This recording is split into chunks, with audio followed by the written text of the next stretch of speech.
Okay, it looks like it's 3:30. Give it another couple of seconds to see if a few folks trickle in, and then we'll get started.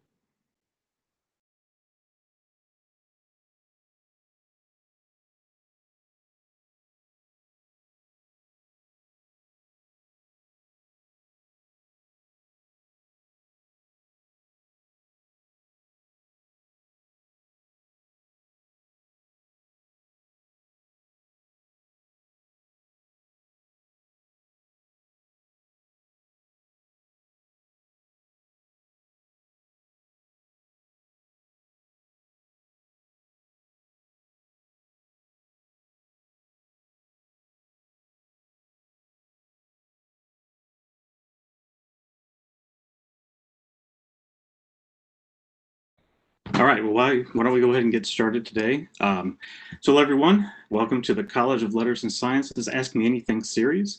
I'm Scott Carter from the college's Office of Strategic Communications and Advancement. Today, we're talking with the Undergraduate Research Scholars program to discuss their opportunities for students to pursue research and creative work with UW-Madison faculty and staff. I'm joined by Hannah Bailey, director of the program, and May Edwards, a former fellow and current program assistant. Hopefully everyone's familiar with how these Ask Me Anything formats work, but for those who are new to this, we'll start with brief introductions from Hannah and May. They'll introduce themselves and then provide a general overview of the program before we launch into questions. All of your questions, please post those into the YouTube chat.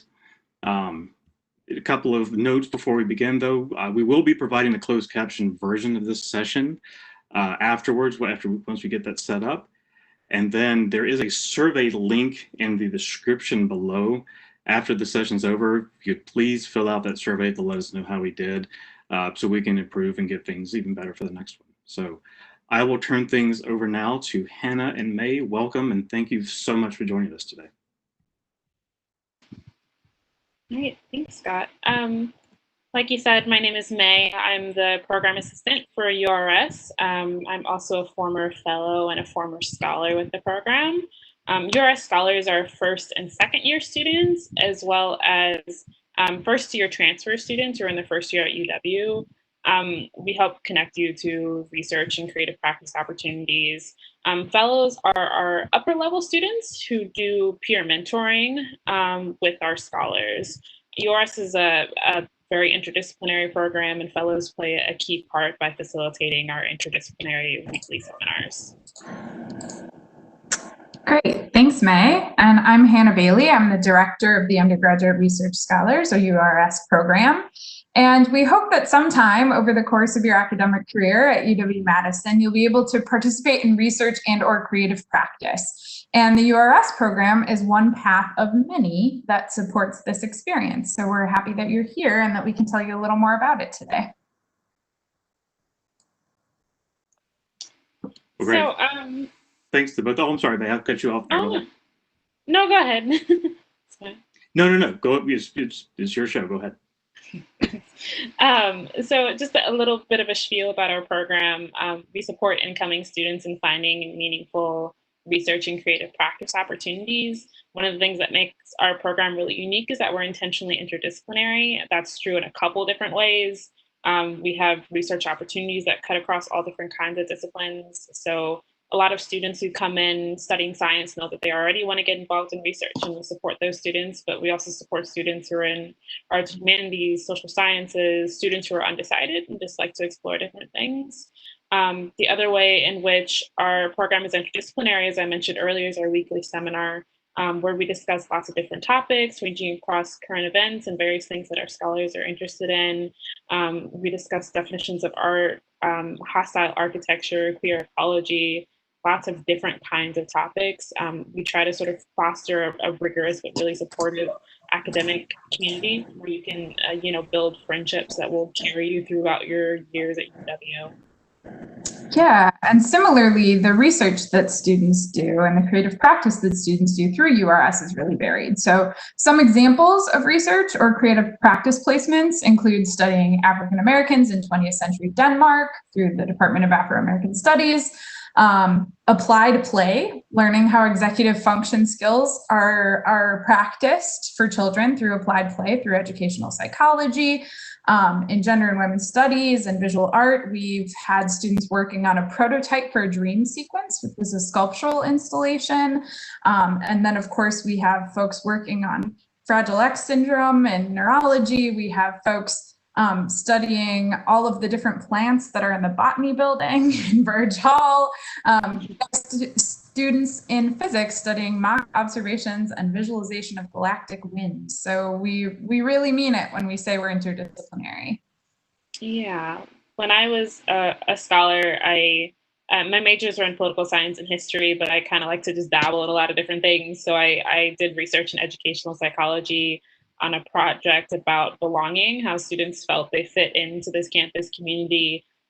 So for me, that meant interviewing students about their experience on campus. And it got me interested in mentoring students, which is how I became a fellow, as well as mental health, which has sort of directed my career paths and my academic paths in a lot of different ways. So it can definitely be, research could definitely be sort of a very definitive thing to happen in your life, and something that can help give you direction, especially if you're undecided or if you just like exploring a lot of different things within academics. Definitely. So a big question we often get as well is, who are URS scholars and what are you looking for, right? And so very often students who decide to participate in URS are interested in mentorship or research, right? So you'll experience mentorship through URS through upper level students, the fellows that May was talking about in weekly seminars, and also through direct mentorship with a faculty member or researcher or advanced graduate student who will guide and teach you throughout the year. So especially if you're not sure how to get started in research at UW-Madison in particular, or you're really intimidated by the process, you just don't really know where to go, we might be a really great fit. If you, however, are a student who knows like exactly the kind of research you want to do and exactly the kind of lab you want to work in, we might actually not be a good fit for you because we can't guarantee that that exact professor has offered a project through URS. So if we can talk more about this, but if you're somebody who knows perfectly the kind of research you want to do, there are probably more direct ways to go. Students in URS who are successful often are interested in being part of a really diverse community. You may also be a student from one of our partner programs. So we have longstanding relationships with the Posse program and People and Merciel J. Lee Scholars and First Wave and CAE and CO. A lot of our students are also in FIGS and WISE and a bunch of different really cool cross-campus partnerships. We also, I think, are a good home for students who are interested in challenging their own thinking. So our interdisciplinary seminars are a really great place to learn and to really kind of challenge some pre-existing beliefs you might have and how you weigh evidence within a supportive small group community. We're also, as May alluded to, a great way to explore, right? So we can actually be a really good home for folks who are undecided or exploring students because an early research placement can really help clarify your interests. So that's what we have to start out with. That's who we are and what we do. So with that, we're happy to turn it over to Scott and any questions you have. Well, great. Thanks very much to both of you, Hannah and May. Let's go ahead and get things rolling with probably one of the bigger questions, and I've seen a couple of questions related to this come in already, but how is URS happening this year, considering the smart restart that the universities are undertaking with their hybrid model? What sort of changes are going to be taking place over this fall? Thanks. That's a really great question, and of course, a very timely one. So typically, URS offers 10 seminars, and we anticipate that at least one of those seminars will be online to accommodate folks who intend to participate and learn at UW remotely this fall. So that is one change. We anticipate that at least one seminar will be online to accommodate folks who plan to be remote. They don't plan to be on campus. Similarly, we are accepting research projects from mentors that are remote only, or an option to be remote or in person. So so that we can accommodate folks no matter where they plan to be learning. So you can absolutely participate in URS remotely. We ask you to make that very clear on your Scholar application form, just so that we know and we can get you set up in the right seminar and with the right research opportunities. We do hope, along with the rest of campus, that the majority of our weekly seminars can meet in person. So the time for those seminars will be changing a bit to accommodate the new class schedule. So the seminars will be taking place Wednesday from 5:30 to 6:30 p.m. So our class meets once a week on Wednesdays, 5:30 to 6:30. But that's the hope. We know that students, undergraduate students, could rejoin their research placements starting this month. So undergraduate students are welcome again for now, back in labs and other research places on campus. So the hope is that will continue into the fall, and we have plans, even if that's not what ends up happening. Great, thanks very much for that. I appreciate it. Next question is, how competitive is it to get into URS? Go ahead. So, historically, we've had around a 60% admissions rate, so it's not super competitive. I will also note that we have a wait list, and typically most of the wait list ends up getting off of the wait list. With some patients, we're still admitting people going into September off of the wait list as people sort of figure out their schedules. They may drop out of the program. We admit people from that. But usually our admissions rate is around 60%. Thanks.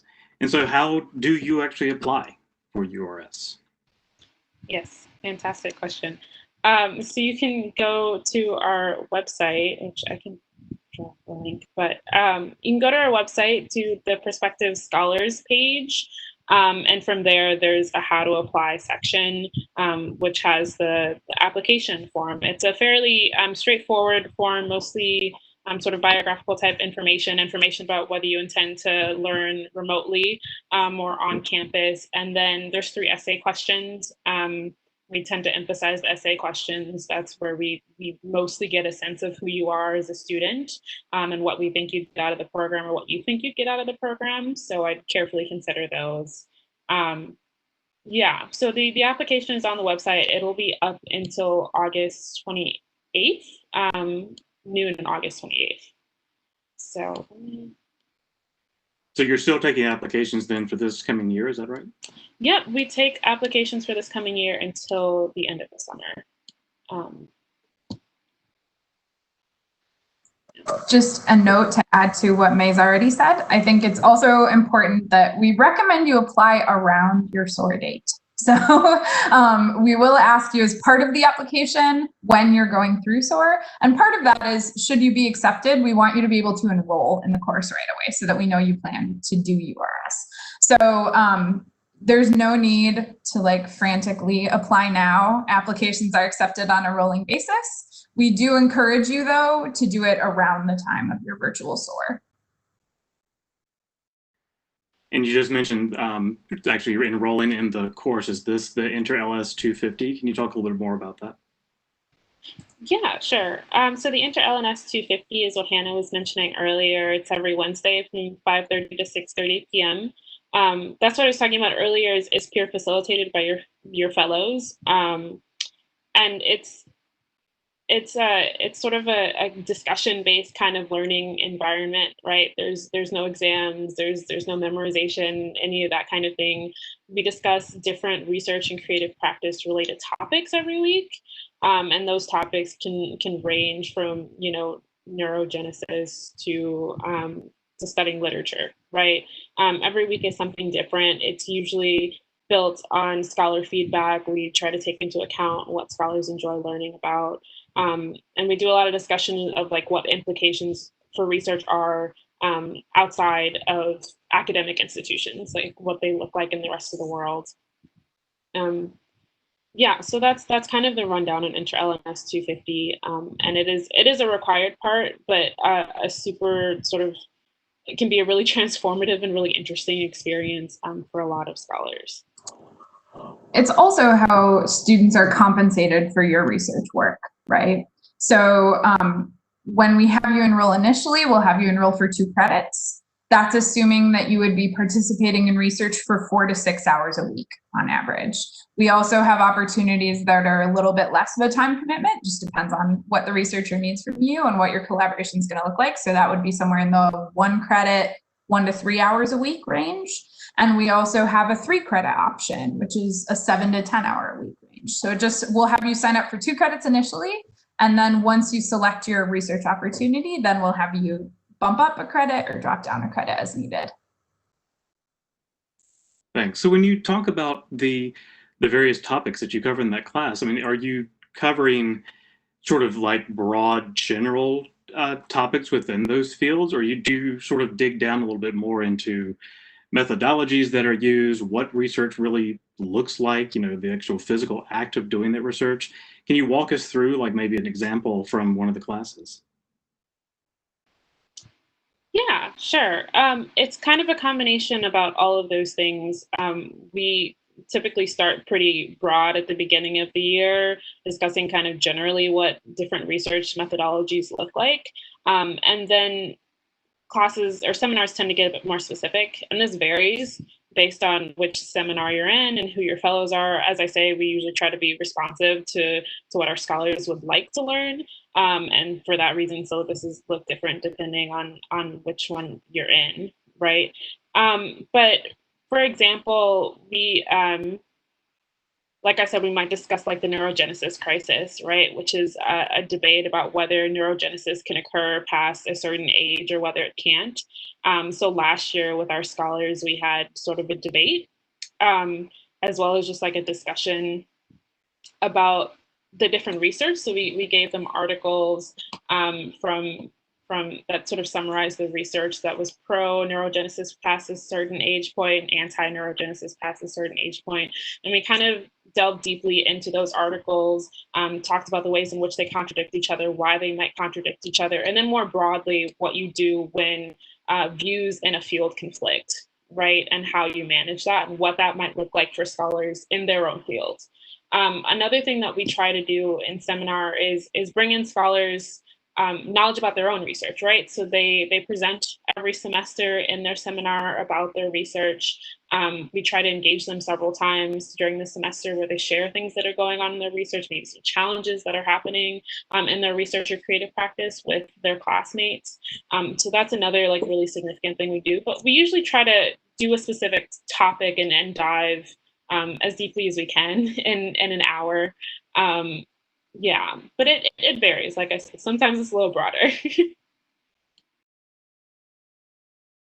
Thanks for that. So we got a question. Are we allowed to choose our research projects, or will they be assigned for us? Great question. There is a matching process. So during your first day of classes, if you're a URS scholar, you will have access to all of the folks who have applied saying they want to work with our students, that they want to work with URS students. So you'll get to see a project description and title and the department they're affiliated with. You'll get to see the tasks you'd be doing, the hours per week commitment, all of those things. And from there, I will ask you to select your top 4.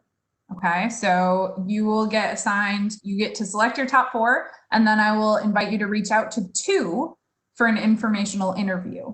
So you'll have 2 informational interviews with those researchers to make sure that lots of things are a good fit, right? That it's intellectually interesting to you, that, if you're going to be keeping something alive, that you have room in your schedule to do that, that the work, you're able to do the work remotely if that's something that's important to you.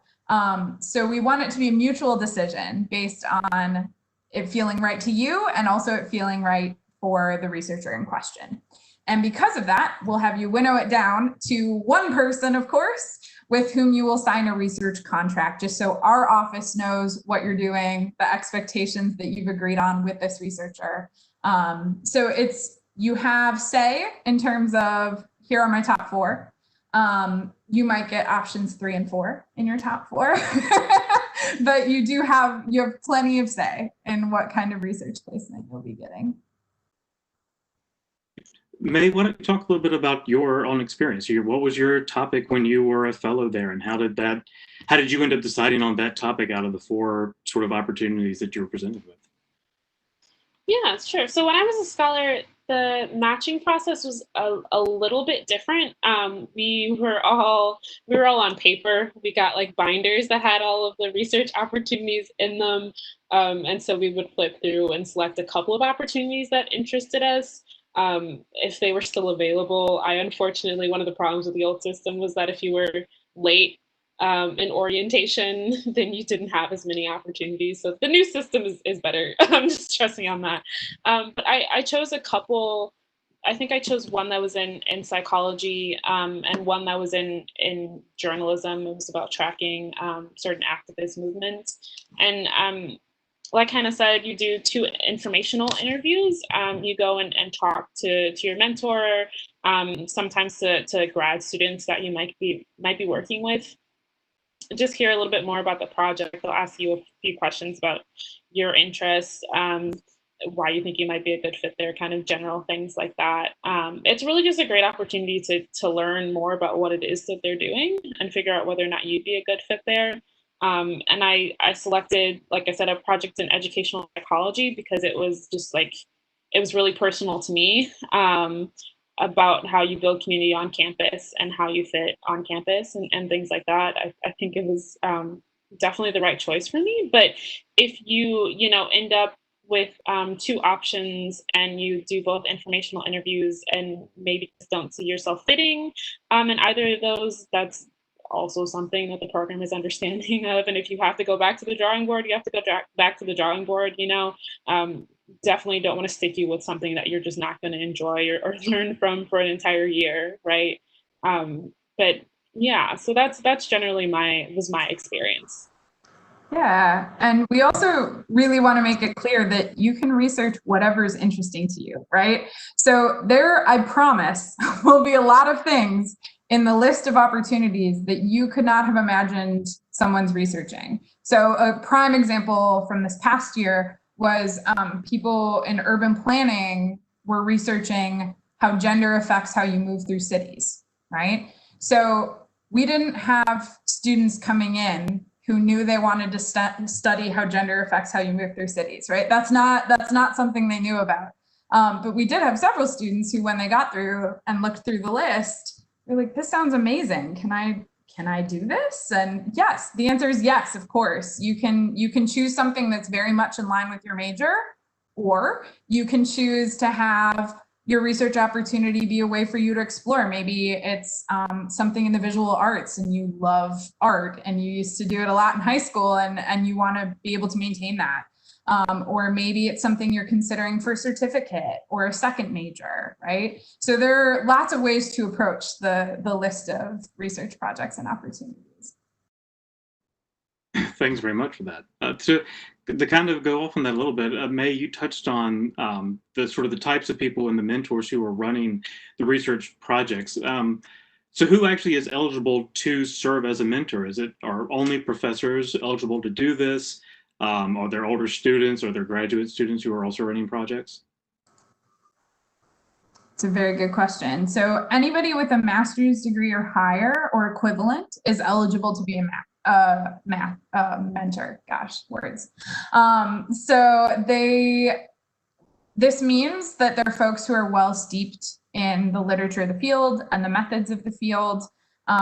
It also is a really great way for graduate students to be able to teach and mentor someone in their own work or in work with a student.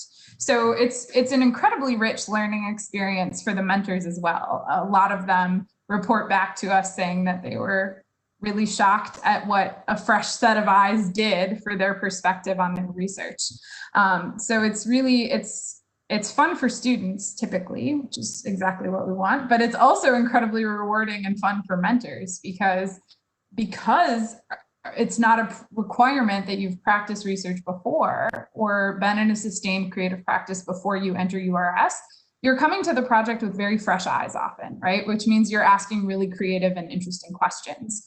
And that's a little bit uncommon sometimes. Sometimes we get in our department and we get very used to certain methodologies and source bases and those sorts of things, and we get siloed. So it's kind of fun to have collaborations that disrupt that process a little bit. And May, I felt like you were going to jump in and say something earlier. Can you talk, though, for your mentor, did you work with a faculty member or a graduate student or another staff member?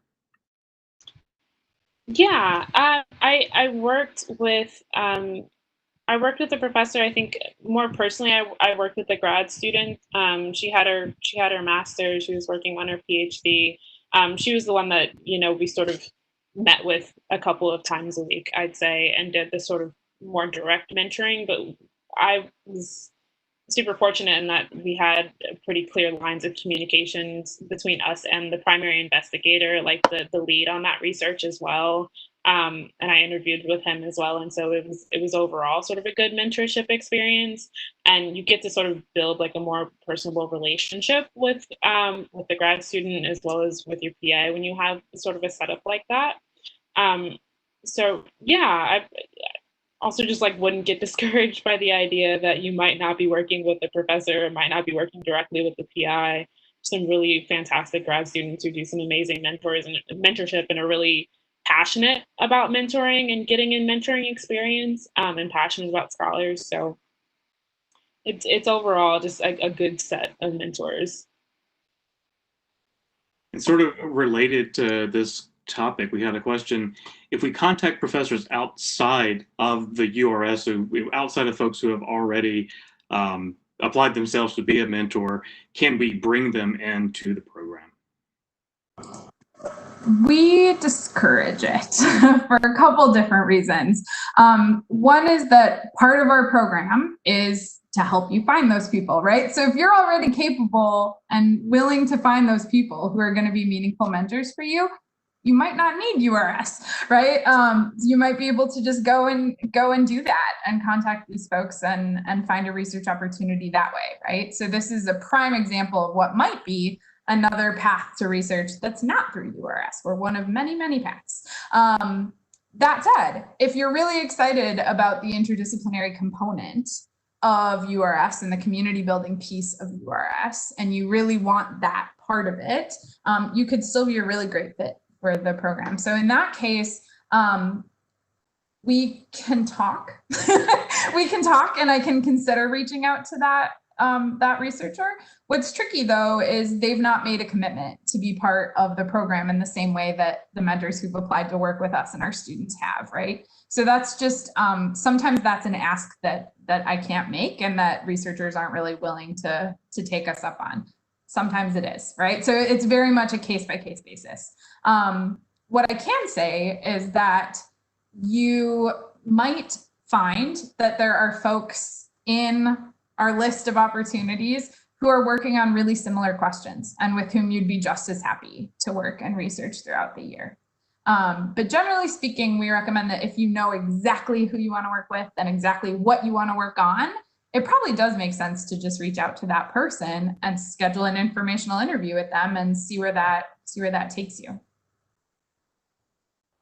Thanks very much. Something else that you touched on a little bit in that answer was the idea that there are other research programs on campus. So how are you related? I mean, so as Undergraduate Research Scholars, are you the campus's research program, or are there others? And if so, how are those related to each other? Thanks so much, Scott. We are not the campus's research program. So we have space for 180 students a year, max.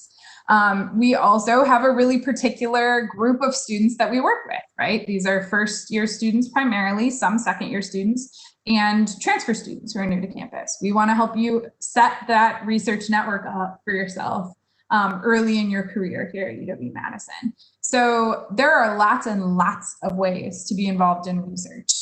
Places like the Student Jobs Board, actually, are often a great place to start. There are often postings there for folks who are undergraduate research assistants. You can look at the Wisconsin Discovery Portal. That is something, if you go to wis.edu and you just type in Wisconsin Discovery Portal, that is a list. It's not always super up to date, but it is pretty comprehensive of folks who are doing research on campus in some way in all kinds of different disciplines. So if you're the kind of person who, like I said, you pretty much know the topic, you might try going to the Wisconsin Discovery Portal and just kind of typing in what you're interested in and seeing who pops up and maybe scheduling an interview with them. With Science, WI Science is another really great program on campus, and they are happy to help you find meaningful mentorship opportunities, mostly in STEM fields. So if you're interested in science, technology, engineering, or math, with Science might be a great way to go. Talking to undergraduate advisors, once you've chosen your major or you're pretty sure on your major, they often know who does research with undergraduate students and has them involved in their work on a regular basis. So there are lots and lots and lots of ways to be involved in research that are not URS. You should know, though, that URS, even though we're housed in the College of Letters and Science, we support students from all over campus, and we also support faculty from all over campus. So we're in that way representative, but we are by no means the one-stop shop for undergraduate mentorship. Great, thanks very much. Another question that just came in, and we've talked about this a little bit already, but it's a little bit more specific. So will we be working together with other undergraduate research scholar students during our tenure, or will the research we do be mainly sort of an individual project that we're working with our mentor or mentees?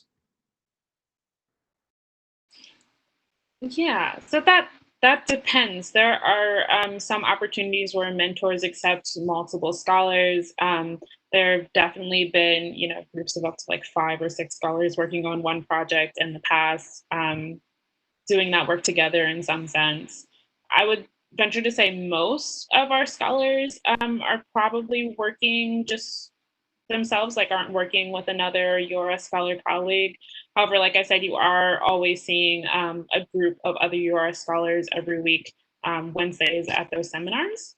But other than that, it would sort of depend on the opportunity as to whether or not you'd be working with other scholars.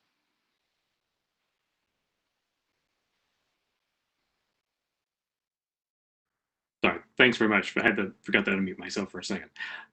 Let's circle back to a question that we addressed right at the beginning, because we've had one come in. I think some people probably joined the live stream a little bit late. So is it possible for me to get involved with URS if I will not be on campus this fall? Happy to circle back because it's a really important question. Yes, it's definitely possible. So on our scholar application, the link I think is somewhere in the chat. You are asked to list your preference and also your intention, whether you intend to be on campus or whether you intend to be remote, right? So you can list your intention to be on campus, and then you can also list, here's the kind of mentorship I'm looking for: in person, remote, or I'm fine with either. And we will pair you up accordingly. So we fully anticipate to have at least one seminar that will be remote, just to accommodate folks who don't plan to be on campus in the fall. Great, thanks very much. A couple of pretty specific questions that come in. So are URS and biocore related or overlap in any way? Formally, no. Can your URS opportunity count for biocore credit? Yes. We talk a little bit more about that at orientation, just because it's a common question. Essentially, you can't double dip for credit, right? So you can't earn both URS credit and biocore credit for working the same research hours, right? But very often, mentors are more than willing to have you work, 1 to 3 hours for URS credit and 1 to 3 hours for biocore credit, right? So you're still meeting that biocore requirement and you're not double dipping on credit. So it's a great question. Thanks. Thank you. Sort of related, question about what kind of opportunities are available for biology and environmental science. I might broaden this a little bit to sort of ask more generally. So if there are 180 fellows that do accept into the program every year, what is the typical,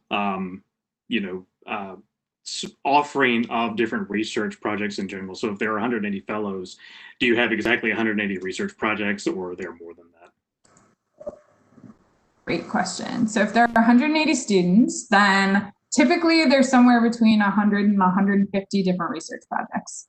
So as you can imagine, research projects in biology and in any kind of environmental studies are quite popular. There are lots of folks who want to collaborate with undergraduate students when it comes to those fields. So we've had, my gosh, we've had students this past year, we had somebody studying using GIS, so geospatial imaging systems, to study land use patterns in Oneida communities in Wisconsin. Partly because that student was Oneida and they were interested in it. So that's a really cool example of ways that you can bring your whole self to URS and often find meaningful research collaboration through that. We've had folks study the effects of salt runoff into local lakes and streams. We've had folks study different bugs and other kind of like markers of climate change all over the world. We've had folks study political conversations about environmental crises in different parts of the world. Oh my gosh, I don't know, May. What am I forgetting? Are you yeah, it ranges really widely. I mean, for folks in biology, especially if you're interested in medicine, even that can look really different, right? You could be working on a project about patient satisfaction, or you could be working on something that's more like a wet lab, right? Where you're doing those kinds of activities, where you're studying cells, versus like working more closely with patients. There's research on indexing pain, right?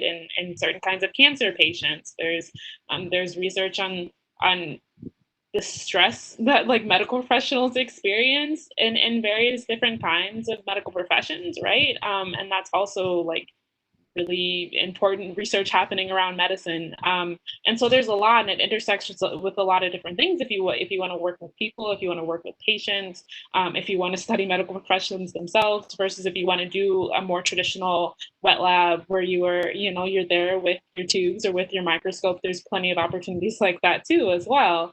So I'd say there's quite a pretty big breadth of work that you can do in both environmental science and in biology.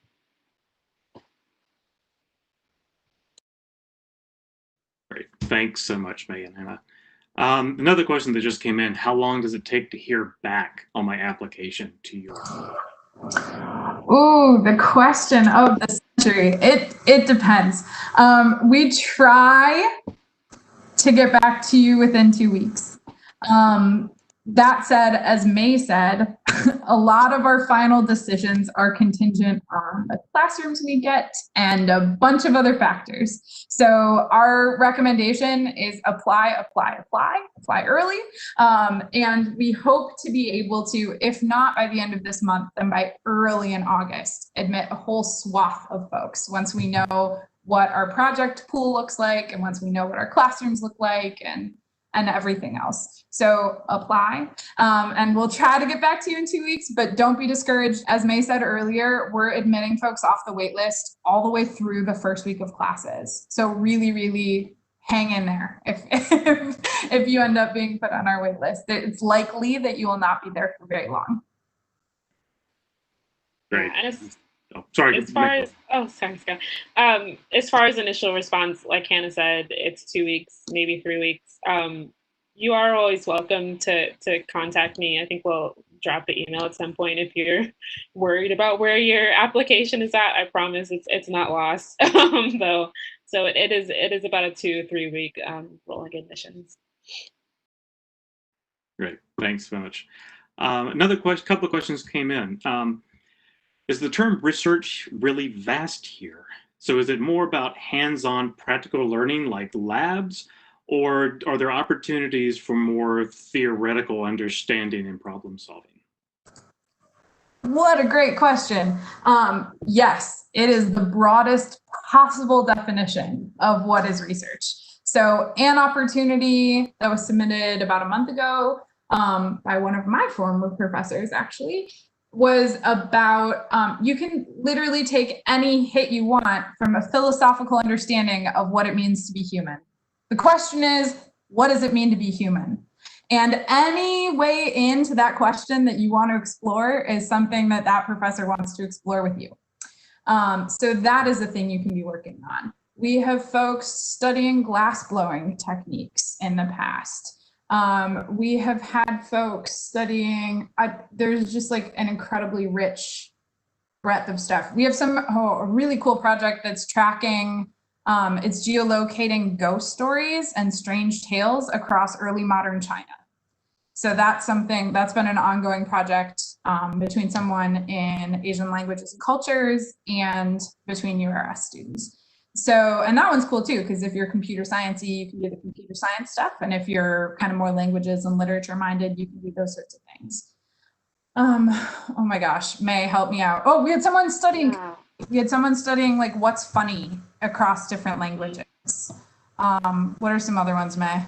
Gonna say coding comedy was definitely a big one last year. I've had scholars who were essentially working at building startups, like nonprofit startups, as part of their research. There are like definitely more traditional, but there's just sort of a wide array of research that you can do. It is definitely a broad concept. We interpret it as a very broad concept. I was actually going to use the tracking horror stories, as I had a scholar who did that as well, tracking Chinese horror stories and how they appear in different places of China and the different characteristics of those horror stories. Super interesting. We have other opportunities in literature and philosophy. I had a scholar who was doing a project on the history of the philosophy department 2 years ago, and that involved finding syllabi for the original like philosophy 101 class and what it included. Really interesting work and sort of like reconstructing that syllabus, figuring out how you'd make it more contemporary and how to make philosophy 101 or intro philosophy courses attractive now to students. So yeah, just lots of different kinds of things. I feel like we could list on end. Hannah, you had mentioned the fact that you could do creative, or I think you mentioned glass blowing as one of the options that someone pursued. What are some of the other creative type of research projects that you've seen come through? And maybe, I mean, obviously you can answer this as well. Yeah, so one of my favorites, and I had one of my students in the seminar I was facilitating worked on this, where with another scholar, they co-wrote a web comic.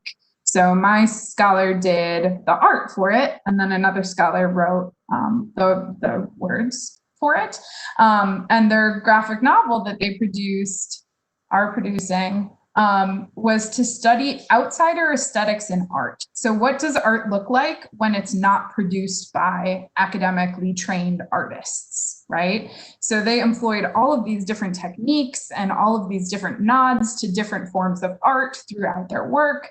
And their presentation was just so incredibly cool. They presented at the symposium and we were all just like blown away by the caliber of what they were working on. So that's one example. As I said, unfortunately, we didn't get to see this in person because the symposium was virtual this year, but we had a scholar that was working on 3D printing as a sculptural medium, and they were using that to study dream sequences.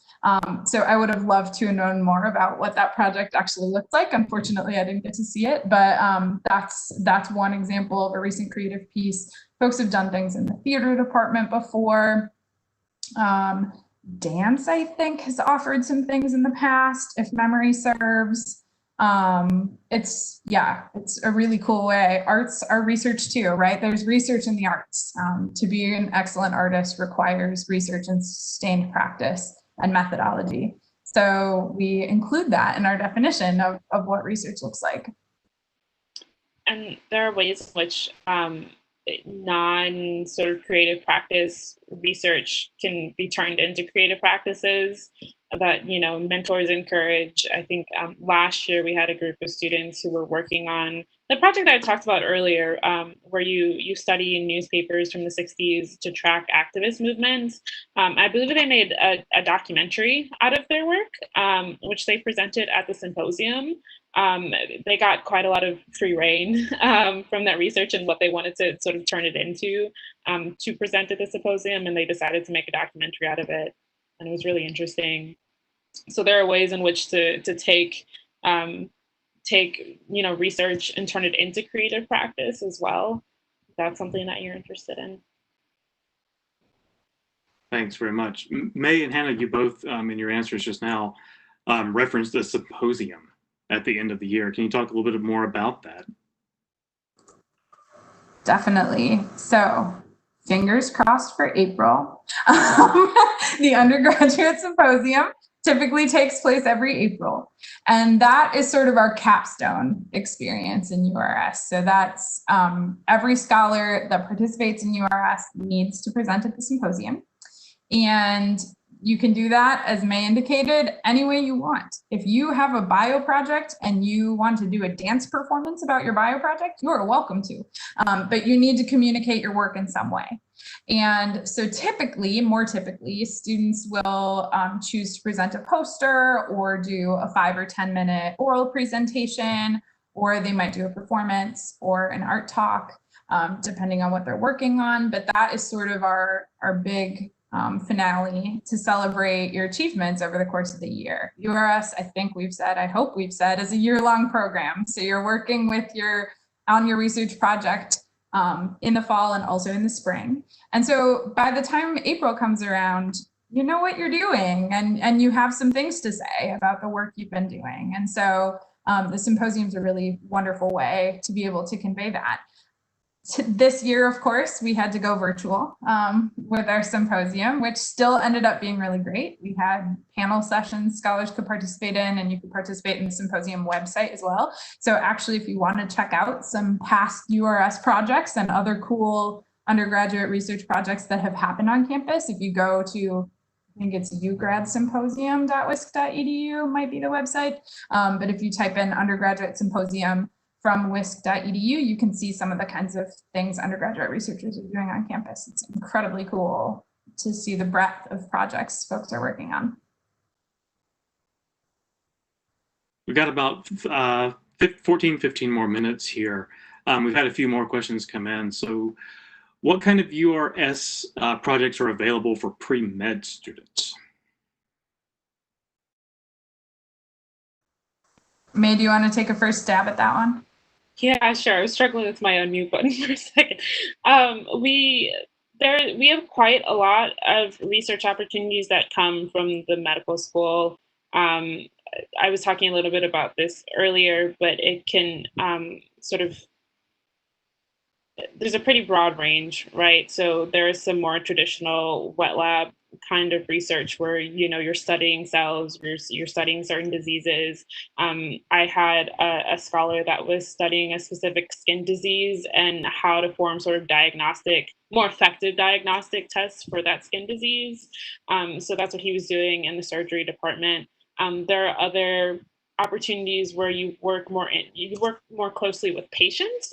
So if that's the kind of thing that you'd like to do, I had a scholar who studied pain indexing on a certain kind of cancer. So she interacted with patients. She would send them surveys, do follow-up calls, those kinds of things. There's also, I find this really cool, this sort of studying the stress levels and stress management of people who work in medicine. I find that really interesting and an interesting sort of angle into medicine. So there are several different ways that's probably one of our broadest range though, is medicine. Like I said, we get quite a lot of opportunities from the School of Medicine, so.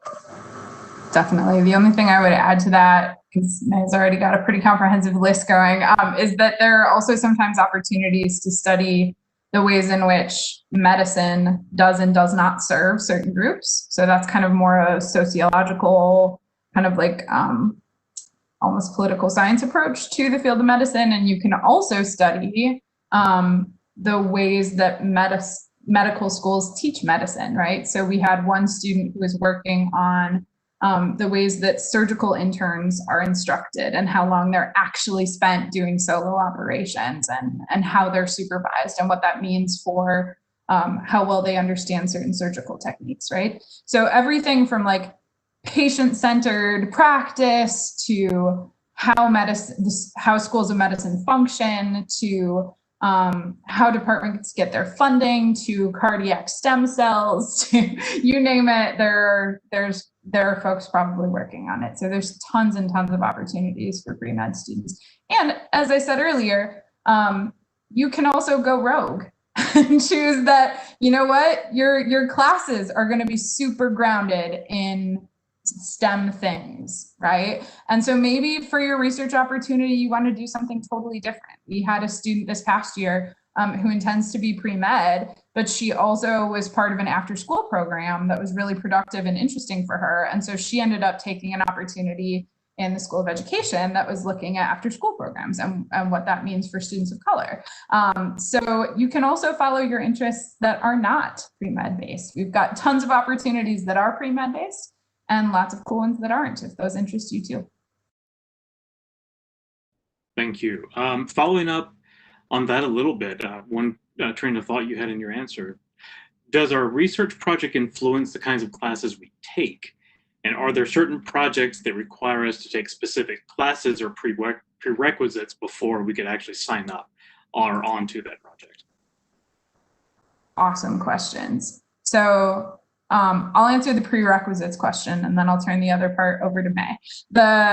Very occasionally, we will have mentors request that you've taken a certain level of chemistry or a certain level of statistics or something like that before you participate in their project. That's pretty minimal. The vast majority of projects are assuming, rightly, that you haven't taken college courses and you haven't done research yet.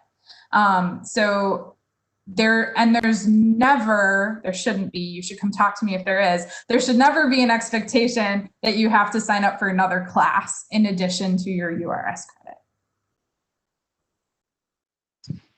Yeah, as far as the first question, whether it influences the classes that you end up taking, it might. For me, it certainly did, right? Like I said earlier, I was a political science and history major. Didn't have a ton of interest in psychology, I didn't think, but I did an opportunity in educational psychology because it sounded really interesting to me, that specific topic, and it sort of made me more broadly interested in psychology and also educational policy. And so I took the intro psych classes. I took educational policy classes after that because they interested me, because I thought it was something that I'd like to go into. So it definitely can influence the kind of classes and the kind of like general academic enrichment things that you might seek out. We definitely encourage interdisciplinary like exploration, just trying different things out and seeing what interests you, because it might lead you to something really, really interesting for you and really, really transformative. Thank you. A question about SOAR. Is it crucial to know if I will be doing URS before my SOAR week? Not at all. It's an excellent question and not at all. So if you are interested in participating in URS, two things. One is apply around the time of SOAR. You may or may not find out if you've been accepted at the time of your enrollment. And that's okay. We don't expect you to enroll immediately. That's all right. You've got some time. You might also consider, if URS feels like something that's really important to you, you might consider enrolling in a class that you'd be comfortable dropping if you happen to get into URS, right? So you might consider enrolling in a class and then going, you know what, I got into URS. I don't want to be overcrowded in my schedule. I might end up dropping this one so that I can take URS. Regardless, we ask that if you're interested in URS, please try to schedule around that class time of Wednesdays from 5:30 to 6:30. To participate in URS, you need to have that spot open in your schedule.